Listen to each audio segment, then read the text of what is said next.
pesto dip recipe because I ended up with an abundance of fresh basil in my garden this year and I really couldn't get rid of it fast enough. So I decided to throw together this quick dip, which combines a classic homemade pesto with a bit of sour cream and mayo. It's really delicious and it comes together in about 10 minutes flat. And if you're new here, I'm Maggie. This is No Frills Kitchen, where I teach you how to cook with confidence with nothing fancy required. We'll start with toasting our pine nuts, which I do in my pesto pasta recipe as well, and any other time I use pine nuts.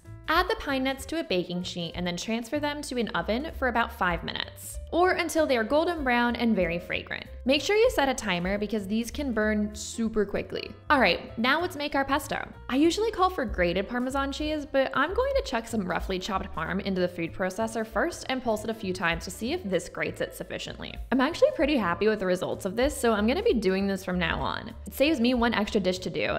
Make sure to give this video a thumbs up if you also like minimizing the washing up as much as I do. Okay, to the parm, add in some fresh basil, your toasted pine nuts, and grate in a couple of cloves of garlic. Pulse a few times just to chop up the nuts and break down the basil. Now, if you don't have a food processor, you can either make the pesto in a mortar and pestle or by very finely chopping everything with a knife and whisking it all together. It won't emulsify as easily and may be a bit more chunky, but it will be totally fine for the purposes of this dip.